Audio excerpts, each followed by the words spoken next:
Hey guys, Dan here from Trigger Shark.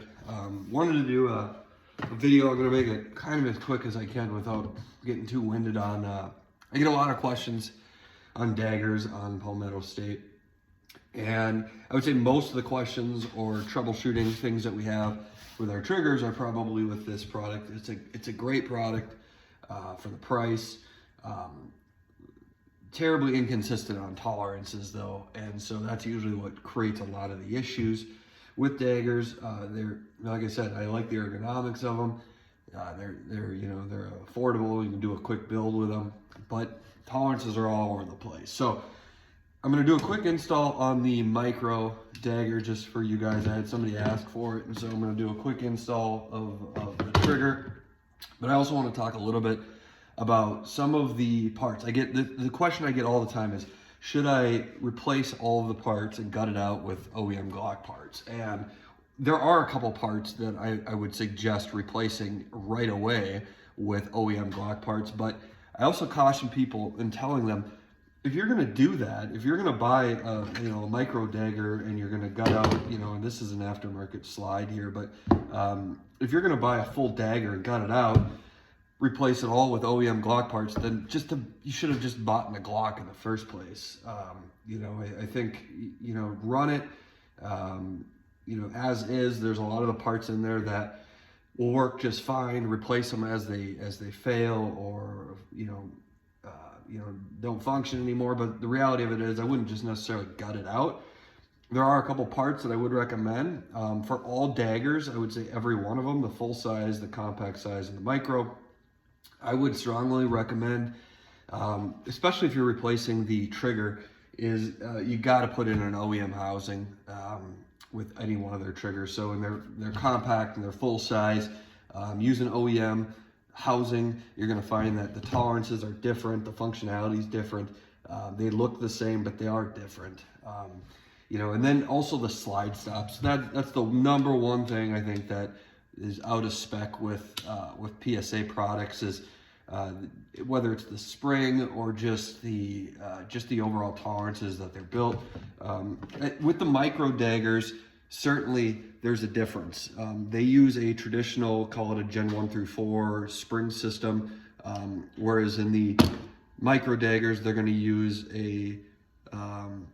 what I would recommend is using a OEM Glock, or you can buy it aftermarket too, but just the spring system's a completely different technology that they use.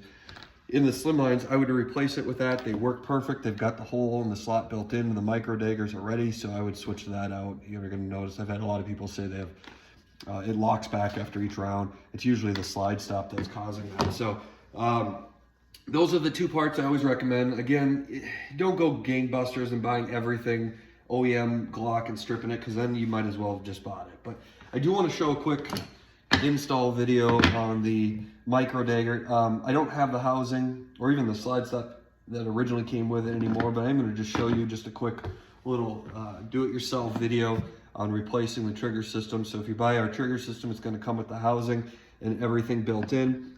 This is going to tear down exactly the same way as a Glock 43, 43X, 48. So it's going to be very simplistic.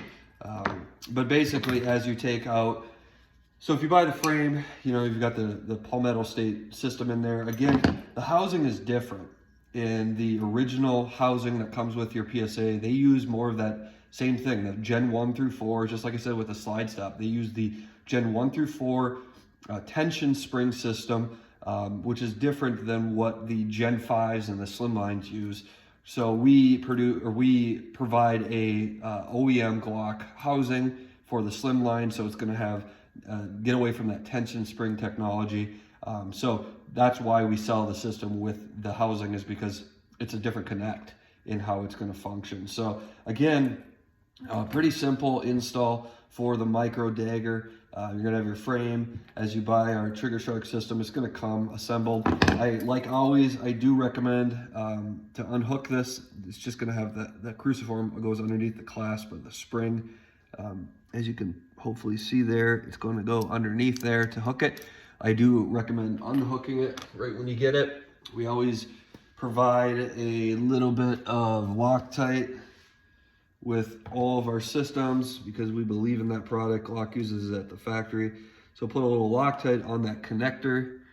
You know, you can chunk it up there a little bit. It's not gonna hurt, but that's that anti-seize Loctite.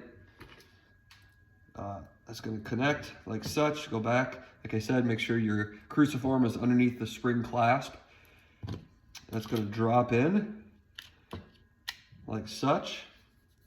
Then it's gonna go your slide stop first. Now, like I said, I do recommend using this technology versus the traditional spring of the Gen 1 through 4. I don't know if I've got one here. Thought I had one off the top. I should have 100 of them somewhere.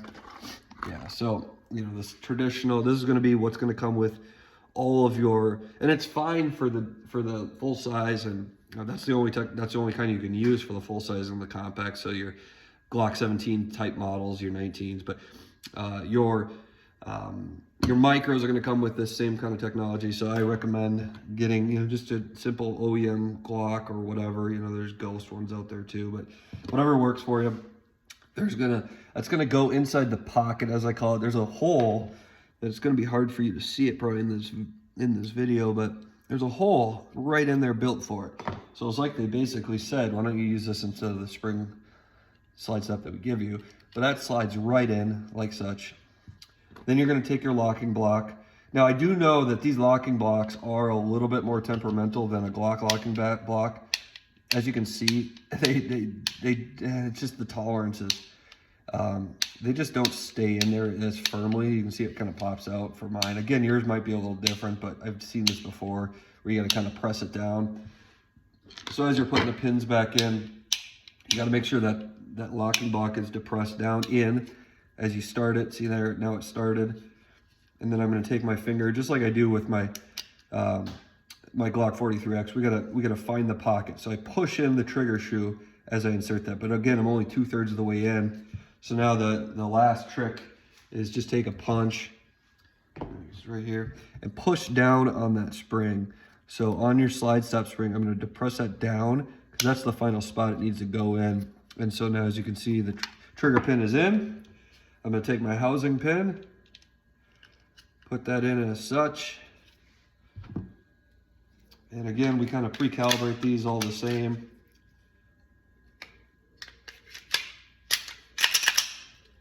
So right out of the box, no over travel, short reset, or I'm sorry, short pre-travel, quick reset. And that's the install of the Micro Dagger. So very, very simple. If anybody has any questions on the full size and compact, it is a Gen 1 through 4. Obviously, they use a different type of locking block, so it's an extra pin, but ultimately the same type of install that you do on a Gen 1 through 4 Glock. But nevertheless, hopefully this helps and enjoy the video. Thank you.